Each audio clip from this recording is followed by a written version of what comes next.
कैसे हो मेरे सभी भाई बहनों। उम्मीद करता हूँ कि प्रभु यीशु मसीह के अनुग्रह से आप सभी बहुत ही अच्छे होंगे। स्वागत करता हूँ एक बार फिर से आपके अपने यूट्यूब चैनल मसीह की बातें में, जहाँ हम और आप मिलकर प्रभु की बातों को पवित्र आत्मा के प्रकाशन से सीखते हैं और मन में उठने वाले बाइबल के सवालों का जवाब ढूंढते हैं। आज फिर से एक नया भेद की बातें हम जानेंगे, बिल्कुल नए अंदाज में, ताकि विरोध करने वाला शैतान जब बाइबल की गहरी बातों को लेके विरोध करने आए हमारे सामने, तो हम उसके विरोध का उसको मुंह तोड़ जवाब दे सकें। तो चलिए बिना देरी किए प्रभु यीशु मसीह के नाम में वीडियो को शुरू करते हैं।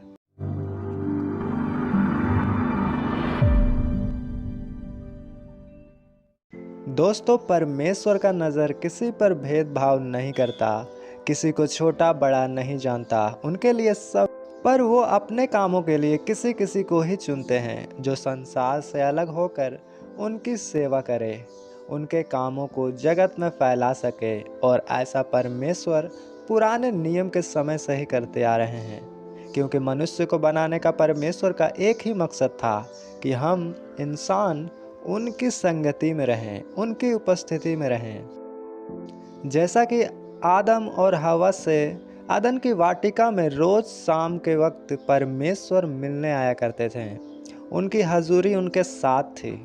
पर जब आदम और हवा ने पाप किया तो उनकी उपस्थिति से वो दोनों अलग हो गए और उन्होंने परमेश्वर की मर्जी पूरी नहीं। तब यहोवा परमेश्वर को उनके और मनुष्य के बीच दीवार खड़ी करनी पड़ी कि कोई उनके हजूरी में फिर ना जा सके। इसलिए ही उन्होंने पहरे के लिए अग्निमय तलवार को और स्वर्गदूतों को खड़ा किया। पर खुदावंद दया करने वाले और कृपा करने वाले परमेश्वर हैं। वो एकमात्र ऐसे परमेश्वर हैं कि दुख दे के खुद ही पछताते हैं, क्योंकि वो हमें दुख में नहीं देख सकते, चाहे हमने कितना भी गलती किया हो। इसलिए ही उन्होंने मनुष्य को फिर से एक मौका दिया कि हम उनकी उपस्थिति में, प्रेजेंस में वापस जा सकें। और इसलिए ही वो आज अपने लोगों को चुनते हैं, खड़ा करते हैं, ताकि वो उनको अपनी संगति में रखे, उनको प्यार करे, ब्लेस करे, अपना सब कुछ अपने चुने हुए लोगों को दे। और इसलिए भी परमेश्वर किसी को चुनते हैं अपने कामों के लिए, ताकि उनके द्वारा वो दूसरे लोगों को भी बचा सकें जो उनको नहीं जानते, भटके हुए हैं। क्योंकि मेरे लोगों, इस धरती में परमेश्वर ने एक रूल बनाया है और धरती इंसानों को दी है। इसलिए ही यहाँ इंसान ही काम कर सकते हैं। परमेश्वर डायरेक्ट काम कर सकते हैं पर नहीं करते हैं, क्योंकि वो अपना प्रोटोकॉल खुद नहीं तोड़ते हैं। और इसलिए ही शैतान भी, आप जानते हैं कि मनुष्य को यूज़ करता है किसी भी कामों के लिए। और जो शैतान के आगे अपने आप को ज़्यादा समर्पित करता है, उसके द्वारा तो वो और भी काम करता है। इसलिए ही आप देखेंगे कि कैसे धार्मिक लोग आपस में लड़ाई कर कर के कट मर जाते हैं। तो क्या ऐसा परमेश्वर करते हैं? क्योंकि परमेश्वर यहोवा, हमको बनाने वाला परमेश्वर हमारा पिता है, हम सब उसके बच्चे हैं। तो वो ये नहीं कहते हैं कि जो उनकी बात ना माने तो उसे मार दो। ऐसा वही करेगा जो नकली है और धोखे से आपका बाप, आपका परमेश्वर बन बैठा है। क्योंकि शैतान आया ही इसलिए है कि घात करे। और यदि आप बुद्धिमान हैं तो मैं किन लोगों के विषय में ये कह रहा हूँ आप समझ ही चुके होंगे। इसलिए ही परमेश्वर भी जब किसी को चुनते हैं अपने कामों को करने के लिए, तो वो उसके द्वारा सुसमाचार को फैलाते हैं, सबको ब्लेस करते हैं और सामर्थ के काम करवाते हैं। यिर्मयाह भविष्यद्वक्ता के द्वारा परमेश्वर कहते हैं, जब हम यिर्मयाह की पुस्तक 1:5 में पढ़ते हैं, वहाँ लिखा, गर्भ में रचने से पहले ही मैंने तुझ पर चित्त लगाया और उत्पन्न होने से पहले ही मैंने तुझे अभिषेक किया। मैंने तुझे जातियों का भविष्यद्वक्ता ठहराया है। हालेलुया। यहाँ परमेश्वर उसे ये वचन कह रहे हैं जिनको उन्होंने चुना है और संसार से अलग किया है कि उनकी सेवा करें। परमेश्वर जब लोगों को चुनता है तो बहुत कम लोगों को चुनता है, क्योंकि उनको भीड़ नहीं खड़ी करनी, उनको कलीसिया खड़ी करनी है। इसलिए ही उन्होंने सारे जाति के लोगों में से इस्राएलियों को चुना, क्योंकि लिखा है वो थोड़े लोग थे। और जब इस्राएलियों में से भी उनको अपनी सेवा के लिए चुना तो उन्होंने लेवी के गोत्र को ही चुना। व्यवस्था विवरण 10 अध्याय का 8 में हम पढ़ते हैं, वहाँ लिखा, उस समय यहोवा ने लेवी गोत्र को इसलिए अलग किया कि वे यहोवा की वाचा का संदूक उठाया करें और यहोवा के सम्मुख खड़े होकर उसकी सेवा टहल किया करें और उसके नाम से आशीर्वाद दिया करें, जिस प्रकार की आज के दिन तक होता आ रहा है। हालेलुया। क्योंकि थोड़े के द्वारा जब वो सामर्थ के काम करें तो देखने वाले जान पाएं कि ये काम इंसानों के द्वारा नहीं परमेश्वर ही कर रहे हैं। और आज हम देखते हैं कि बहुत सारे प्रभु के सेवक संसार में जो खुद को सच्चा दास कहते हैं परमेश्वर का, पर क्या वो सब असली है और सच्चे हैं?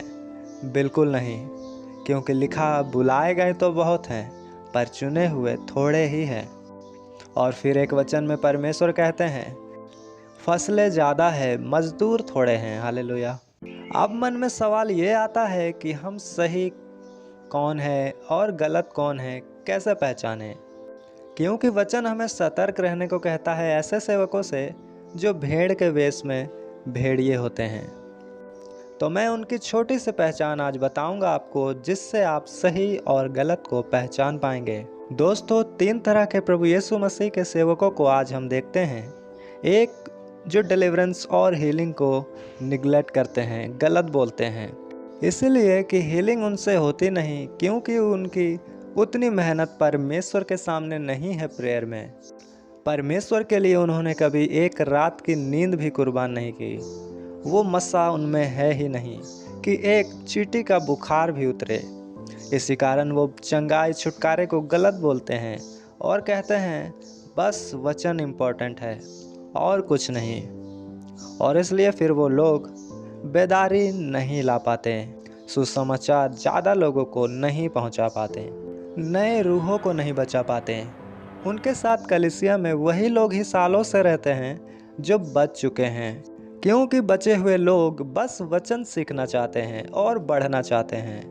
और नए लोग इसलिए नहीं आते क्योंकि उनमें गवाही नहीं है, क्योंकि हीलिंग नहीं है। ये एक पार्ट है। दूसरा, ऐसे हैं जो हीलिंग को ज़्यादा वैल्यू देते हैं, चिन्ह और चमत्कारों में ज़्यादा ट्रस्ट करते, बड़े बड़े कामों को करते हैं क्योंकि उनमें हीलिंग का वरदान है। उन्होंने ज़्यादा समय प्रभु की हजूरी में बिताई है, इसलिए उनको ये गिफ्ट मिला है। पर वो वचन की सही नॉलेज नहीं दे पाते, प्रीच उनसे होता नहीं, क्योंकि वचन वो खुद नहीं जानते। और ऐसी कलीसियाओं में जब लोगों को सताव आता है, दुख आता है, तब वो परेशान हो जाते हैं और परमेश्वर के साथ खड़े नहीं रह पाते। और ये इसलिए होता है कि उनका भरोसा चिन्ह और चमत्कारों में था और वचन में नहीं। और वचन ही है जो कसौटियों में हमें कसता है, दुख में दृढ़ करता है। और ये दोनों सिचुएशन ऐसी है कि हम एक पहिए का साइकिल चला रहे हैं जो कभी भी गिर सकता है। हालांकि दोस्तों, ये दोनों अपनी अपनी जगह ठीक हैं, गलत कोई नहीं। पर बात यह है कि 2 आंखें रहते हुए भी हम एक आंख से देखने वाले, क्योंकि चिन्ह के द्वारा ही परमेश्वर वचनों को दृढ़ करते थे। और हीलिंग का वरदान आत्मिक है, इसलिए ही वो आत्मा के द्वारा दिया जाता है। इब्रानियों 2:4 में हम पढ़ते हैं, वहाँ लिखा, और साथ ही परमेश्वर भी अपनी इच्छा के अनुसार चिन्हों और अद्भुत कामों और नाना प्रकार के सामर्थ के कामों और पवित्र आत्मा के वरदानों के इसकी गवाही देता रहा। फिर हम पढ़ते हैं 1 कुरिन्थियों 12:9 में लिखा, और किसी को उसी आत्मा से विश्वास और किसी को उसी एक आत्मा से चंगा करने का वरदान। तो वचन हमें बताता है कि चंगाई का वरदान आत्मिक है और परमेश्वर की इच्छा से हमें मिलता है कि उसके द्वारा वचनों को दृढ़ किया जाए।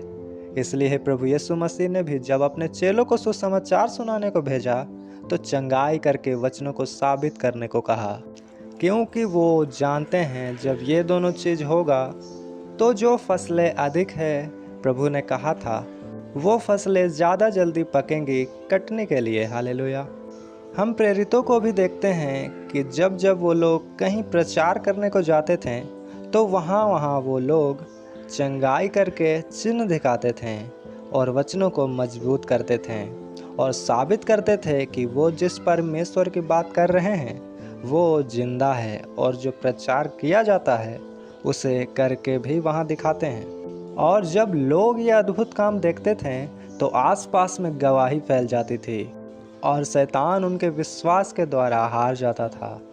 लिखा स्वर्ग में भी वही जाएंगे जिन्होंने मेमने के लहू और गवाही के वचनों के द्वारा उस दुष्ट पर, शैतान पर विजय पाई है। पर जब लोग एक ही चीज़ को लेकर बैठ जाते हैं और दूसरे कामों को निगलेक्ट करते हैं तो ये गलत बात है। ये अकेला भी सही है, पर ये ऐसा ही है कि एक पैरों में चलना, एक आंखों से देखना, एक कान से सुनना, जबकि परमेश्वर ने हमें 2 आँख और 2 कान दिए हैं जिससे कि हम ज़्यादा वचनों को भी सुन सके और चंगाई और उनके अद्भुत कामों को भी देख सकें। और जब हम ऐसा नहीं करते तो एक आँख और एक पैरों में भी आप सुन सकते हो, चल सकते हो, देख सकते हो, सब कुछ कर सकते हो, कोई इशू नहीं है। पर ये परफेक्ट प्लान खुदा का नहीं है, क्योंकि हमारा परमेश्वर बैलेंस में चलने वाला परमेश्वर है।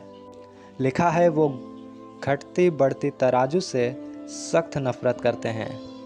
फिर तीसरे वो हैं जिन्हें परमेश्वर ने पर्सनली चुना हुआ होता है अपने कामों के लिए, और वो चर्च में सब होता है जो परमेश्वर की महिमा करवाता है।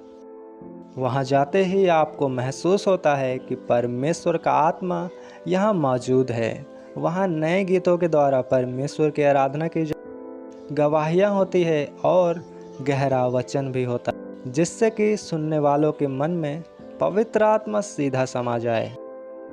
तो जहाँ वो सब काम हो जो प्रेरित की, तो इसलिए वही है जो सच में प्रभु यीशु मसीह के द्वारा तैयार किया हुआ कलीसिया है, चर्च है, पास्टर है वो। हालेलुया। और मैंने सुना कुछ लोग दशमांश के खिलाफ भी बोलते हैं कि दशमांश तो सिर्फ लेवी लोगों को दिया जाता था, पास्टर को क्यों देते। तो मैं बता दूं मेरे लोगों कि पहले लोग इसलिए ही लेवी के घराने को भेंट और दशमांश दिया करते थे क्योंकि लेवी लोगों को परमेश्वर ने चुन के अलग किया था दूसरे से कि वो उनकी सेवा करें। अब जो यीशु मसीह संसार में आके हमारे महायाजक, और उन्होंने हमें अपने कामों के लिए चुना और अलग किया अपनी सेवा के लिए। जिस तरह प्रेरित पौलुस कहते रोमियो की पुस्तक 1 अध्याय का 1 वचन में, पौलुस की ओर से जो यीशु मसीह का दास है और प्रेरित होने के लिए बुलाया गया और परमेश्वर के उस सुसमाचार के लिए अलग किया गया है, वो कहते हैं कि वो अलग किए गए हैं। फिर रोमियो की पुस्तक 15 अध्याय का 16 में हम पढ़ते हैं तो वहाँ लिखा कि मैं अन्य जातियों के लिए मसीह यीशु का सेवक होकर परमेश्वर के सुसमाचार की सेवा याजक की नाई करूं, जिससे अन्य जातियों का मानो चढ़ाया जाना पवित्र आत्मा से पवित्र बनकर ग्रहण किया जाए। और यहाँ वो दशमांश भी ग्रहण कर रहे हैं। पर क्या वो लेवी के घराने से थे? नहीं, क्योंकि वो बिन्यामीन के गोत्र से थे। लेकिन वो कहते हैं कि मैं अलग किया गया हूँ। हालेलुया। और मेरे दोस्तों, जब प्रभु यीशु मसीह मर के जी उठे तो हमारे महायाजक बनके परमेश्वर के पास गए और हमें अपना याजक बना दिया उन्होंने। और पहले दशमांश और भेंट लोग उन्हें लेवी होने के कारण नहीं बल्कि याजक होने के कारण देते थे। और पतरस हमें अपनी पुस्तक में कहता है, 1 पतरस 2:9 में जब हम पढ़ते हैं तो लिखा, पर तुम एक चुना हुआ वंश और राजपदधारी याजकों का समाज और पवित्र लोग, परमेश्वर की निज प्रजा हो, इसलिए कि जिसने तुम्हें अंधकार में से अपनी अद्भुत ज्योति में बुलाया है उसके गुण प्रकट करो। इसलिए जितने लोग परमेश्वर की सेवकाई के लिए बुलाए गए हैं उन्हें हम अपना दशमांश दे सकते हैं, क्योंकि अब हम सब याजक हैं। इसलिए ही अब जब हम याजक हैं और राजा हैं तो परमेश्वर ने यह अधिकार दिया है कि दशमांश हम ले सकें, क्योंकि उनकी सेवा करने वालों के लिए यहोवा ने अपना हिस्सा ठहराया कि जो उनके लिए भेंट लोग लाते हैं उसे उनके सेवा करने वाले लिया करें। और आप उनको ही अपना हर चीज़ दे सकते हैं जो यहोवा की सेवा किया करते हैं, और ये उनके ज़रूरत के लिए नहीं बल्कि आपकी ही बरकतों के लिए है, ताकि आप फाइनेंशियली ब्लेस हो सकें। मेरे लोगों, पैसों की आशीषों के लिए आप जितना भी प्रेयर करोगे आप नहीं ब्लेस हो सकते, क्योंकि उसके लिए आपको दशमांश देना पड़ता है, जिससे वचन पूरा होता है। और जब आप वचन पूरा करेंगे तो ही वचन भी आपके लिए पूरा होगा। तो आप समझ चुके होंगे मेरे लोगों कि हमें परमेश्वर ने अलग किया है, इसलिए आपका संबंध और संगति भी उसी से होना चाहिए जो खुद भी परमेश्वर के लिए अलग हो चुका। और मेरे लोगों, हम अपना भेंट दशमांश परमेश्वर के सेवा करने वाले सच्चे दासों को दे सकते हैं। हालेलुया। अपना बीज उन चर्चों में बो सकते हैं जहाँ का दास सच्चा है, क्योंकि मेरे लोगों, बीज वहीं बोना चाहिए जहाँ 100 गुना फल लाए। पर जब हम बंजर भूमि में उसे बोते हैं तो वो फल नहीं आता। फिर हम संदेह करते हैं कि दशमांश बोने से कुछ नहीं हुआ। तो परमेश्वर इस वचनों के द्वारा आपको ब्लेस करे और आपको बुद्धि से भरे। आज के लिए इतना ही मेरे लोगों, हम फिर मिलेंगे किसी और वीडियो में किसी और विषय के साथ परमेश्वर की हजूरी में। तब तक के लिए पिता परमेश्वर का प्रेम, प्रभु यीशु मसीह का अनुग्रह, पवित्र आत्मा का सहभागिता हम सभी लोगों के साथ में परमेश्वर के दूसरे आगमन तक होते रहने पाए। आमीन। हालेलुया। सभी को जय मसीह की।